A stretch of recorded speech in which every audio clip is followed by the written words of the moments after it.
I had some good races early. Like when I first started really understand like just the breadth of the sport of like what you could do within it. And for just a simple example, you can do 100 miles on a 400-meter track, or you can go out onto one of the steepest, gnarliest mountains you can find and do 100 miles out there, and they're all considered 100 miles. So it's like, okay. And I didn't really wrap my head around that breadth of the sport when I got into early, and my introduction was on runnable trail. So in 2013, I found out that you can do these things on a track. I decided to do one and broke an American world record that day. So I was kind of like, oh, well, maybe I should focus on these runnable courses too. Did you expect to win the world record, the American record that day? Or that was my target. My target was the American record for 100 miles that day because I had just run a 50-miler in a low 5-hour time. And the American record had just recently been broken, actually. A guy named John Olson was the first American to break 12 hours in 100 miles. Wow. And he just got under. It was like 11:59. And I remember thinking, well, I just ran a 50-miler in 5 hours and 12 minutes, and it was actually 13 days after I'd run a 50-miler before that. So I was like, I'm probably a little faster than 5:12 given a more ideal scenario there. And I started thinking like, well, to get to 12, that's, just under 12, I'm just under 6 hours. So if I slow down to maybe like a 5:45, then I could probably reproduce that or come close to it. And in that point in my career, my thought was you're guaranteed to have a positive split. So I was probably thinking if I do 5:45, then maybe get low 6, I'm just under. So I went there with that in goal, but I had no clue there even was a 12-hour timed event where you see how far you can get in a specific period of time. And I actually found out about it 90 miles into the race. When the race director told me about, hey, man, you might want to kind of stay out here if you hit 100 miles under 12 hours because there's this other record that you're on pace for. So that was kind of an interesting experience too. But it sort of gave me this this idea, and if you go back to kind of where we started the conversation of like, oh, here's a sport that maybe I can be good enough at a national or international level where I can compete with the best in the sport to some degree, at least within a certain category of it. And that was exciting to me. So my next goal after that was like, well, I just broke the American record for 100 miles and I wasn't too far off from the world record. So I thought, well, that's my next goal.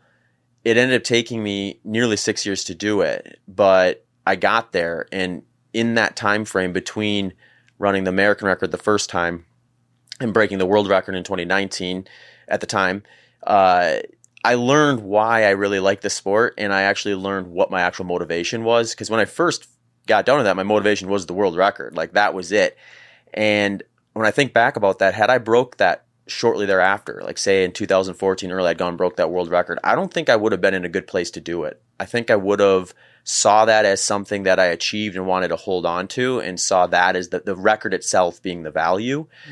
And that would have been a terrible headspace, I think, to be in, because world records just get broken. They all the time. So when you break one, I think the mindset is, well, what value did I get out of that process of reaching that goal? And where does that put me in the history of it? So when I look at the sport as a whole, I see my world record as a stepping stone to what we'll eventually get to when it's much faster.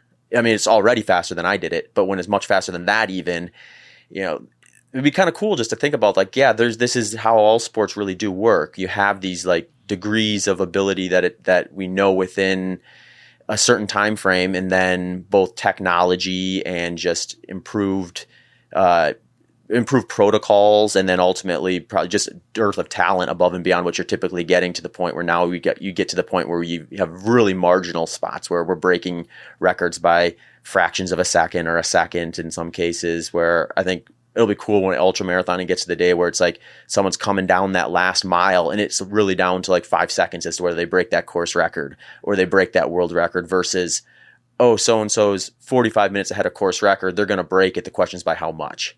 Because that's kind of where we're at right now. We're still seeing a lot of records get broken by larger margins. In fact, Courtney Dauwalter, who's a very recognizable name in the sport, just broke the women's Western States 100 record, which was considered one of the more stout course records.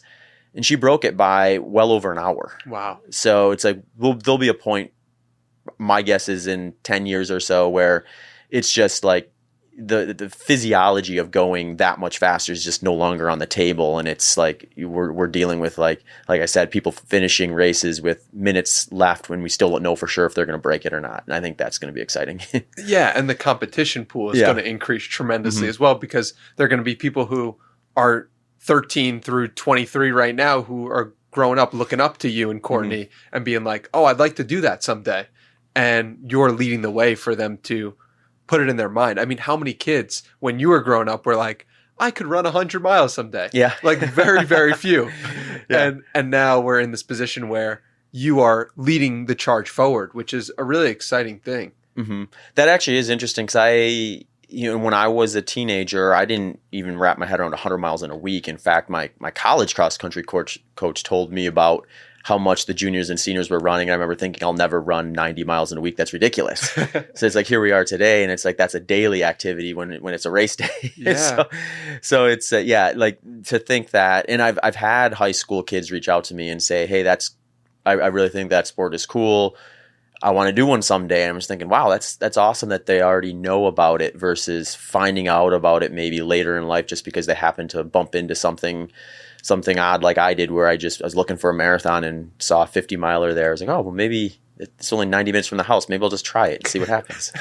It seems so go with the flow. But what I love about your approach so much is something you talked about before, which is like how you view the record and breaking the record as part of the story of the sport rather than just something you hold on to for your own ego. And I think that's a very rare thing to have in terms of mentality. Where does that come from?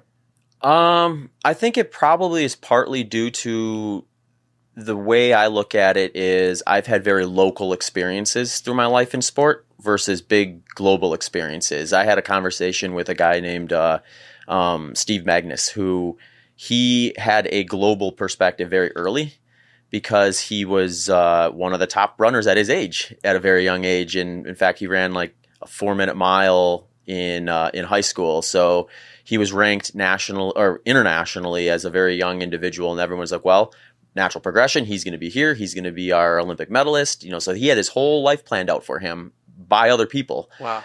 Whereas my experience was very much like, okay, I made the cross country team.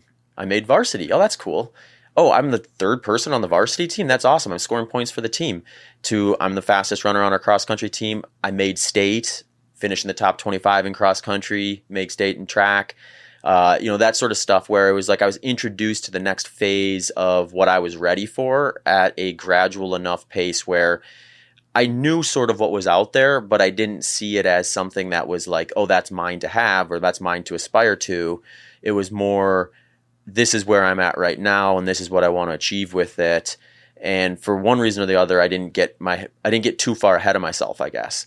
So when I did get to the point where world records were something I could consider, I think I had that kind of background to reflect on and think like, okay, let's look at this realistically and see how this plays out. If I break this world record and that is my why, that is my purpose, someone's going to break it. I just lost my purpose.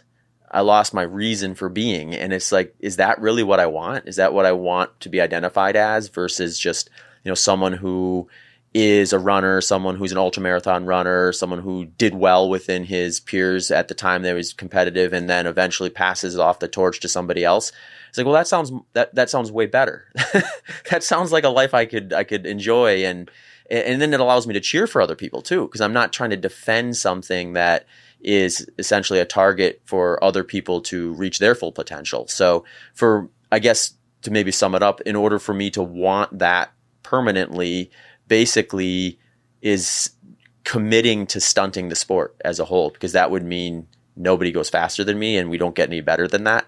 And I think that's just the perspective you have to have if you want to actually be in it for the right reasons. Yeah. It's really cool that you view life that way. And it reminds me of what Joe Rogan talks about often with getting famous slowly. Mm-hmm. And how that has been the key to his humility in some sense, because at each level he knows how to handle the success that he has. And it's very similar to your running journey. Sounds like you got famous, quote unquote, slowly, or got success slowly, which allows you to be comfortable with each level and be like, oh, wow, I'm at this place now, and this is pretty cool because I didn't really expect it. I didn't look further than this, and I think it goes against the current culture we live in, and running also goes against the current culture we live in of needs to be fast. I need the new reward faster.